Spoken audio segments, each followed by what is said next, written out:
Assalamualaikum warahmatullahi wabarakatuh. Perkenalkan, nama saya Enda Mustika Pertiwi. Video ini saya buat untuk memenuhi salah satu tugas ujian akhir semester mata kuliah studi agama kontemporer.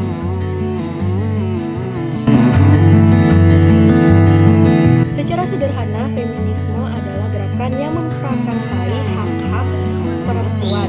Dari gerakan ini muncul konsep kesetaraan gender di mana perempuan dan laki-laki memiliki hak yang sejajar dalam bidang pendidikan, politik, ekonomi, musyawarah, dan aspek-aspek kehidupan lainnya.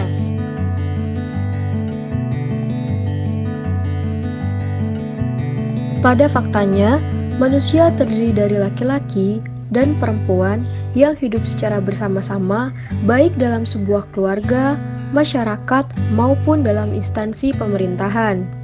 Namun pada satu kondisi, Barat menghancurkan hak-hak asasi kaum perempuan selaku manusia.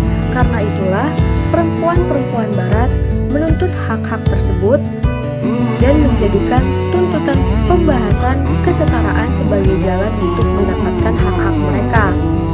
Akibat dominasi laki-laki yang begitu besar dalam berbagai bidang kehidupan dan akibat ketidakadilan yang dirasakan oleh kaum perempuan Barat, maka muncullah gerakan feminisme, yaitu gerakan yang dimotori para perempuan Barat dalam menuntut persamaan hak antara laki-laki dan perempuan. Terlebih lagi, perempuan dalam lintas sejarah peradaban seperti Cina, India, Roma, Yunani, Babilonia, Persia, dan Mesir masih mengalami perubahan status. Ada kalanya perempuan akan dihormati, namun penindasan atas perempuan masih terjadi. Banyak orang tidak memiliki rasa kemanusiaan terhadap perempuan karena alasan tradisi dan adat. Dalam peradaban Cina dan Hindu, kehidupan wanita tidak jauh lebih baik dari peradaban Yunani dan Roma, di mana hak hidup wanita yang bersuami berakhir pada saat kematian suaminya.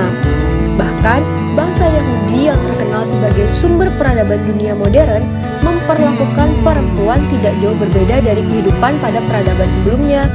Perempuan diklasifikasikan menjadi kaum atas, menengah, dan bawah dalam menerima pendidikan dan pengakuan sosial pada saat itu. Dipelopori oleh Lady Mary Wortley Montagu dan Marquis de Condorcet, setelah Revolusi Amerika 1776 dan Revolusi Prancis pada 1792, berkembang pemikiran bahwa posisi perempuan kurang beruntung daripada laki-laki dalam realitas sosialnya. Ketika itu, perempuan baik dari kalangan atas, menengah, ataupun bawah tidak memiliki hak-hak seperti hak untuk mendapatkan pendidikan, berpolitik, hak atas milik, dan pekerjaan. Kata feminisme dicetuskan pertama kali oleh aktivis sosial utopis berkebangsaan Prancis, yaitu Charles Fourier pada tahun 1837. Pada abad ke-18, sering muncul tuntutan agar perempuan mendapat pendidikan yang sama. Di abad 19, banyak upaya memperjuangkan kesempatan hak sipil dan ekonomi bagi perempuan, dan di abad ke-20, organisasi-organisasi perempuan mulai dibentuk untuk menentang diskriminasi seksual di bidang politik, sosial, ekonomi, maupun personal. Latar belakang perempuan Barat yang kelam akhirnya memunculkan gerakan-gerakan perempuan yang menuntut hak dan kesetaraan dengan kaum laki-laki.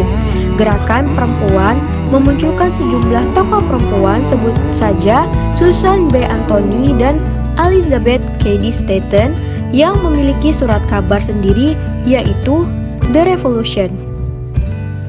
Melalui surat kabar ini, perempuan-perempuan itu menuliskan pemikiran mereka yang mempersoalkan masalah perceraian, prostitusi, dan peran gereja dalam mensubordinasi perempuan. Islam adalah agama yang dibawa oleh baginda Nabi Muhammad SAW pada tahun 611 Masehi, jauh sekitar 12 abad sebelum adanya revolusi pemikiran dan revolusi industri yang mendorong kesadaran kaum perempuan di Barat memperjuangkan hak-haknya dalam kehidupan publik dan politik melalui pergerakan feminisme menuntut emansipasi di Barat.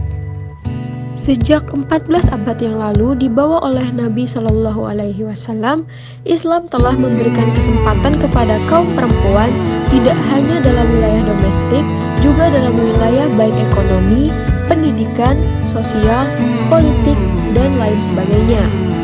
Jauh sebelum pergerakan emansipasi, Nabi telah memberikan kesempatan pada kaum perempuan ikut terlibat dalam pembicaraan mengenai dukungan terhadap seorang yang nantinya akan menjadi pemimpin negara. Pada dasarnya, semangat persamaan hak antara perempuan dan laki-laki dalam paham feminisme adalah sejalan dengan konsep persamaan hak antara perempuan dan laki-laki dalam Islam.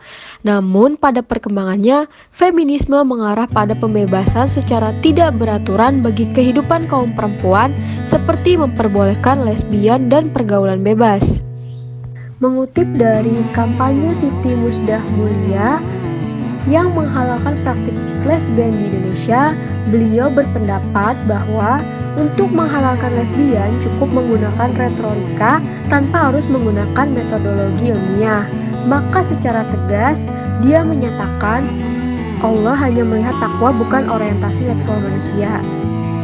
Hal inilah yang akhirnya bertentangan dengan konsep persamaan hak dan kewajiban antara laki-laki dan perempuan dalam Islam. Islam adalah agama terakhir yang menyempurnakan agama-agama samawi sebelumnya, dan Islam sudah dilengkapi perangkat-perangkat penunjang baik untuk kehidupan dunia dan akhirat. Jadi, sebagai muslim, sudah selayaknya kita memakai perangkat-perangkat yang sudah disediakan dan mengembangkannya dalam kehidupan bermasyarakat.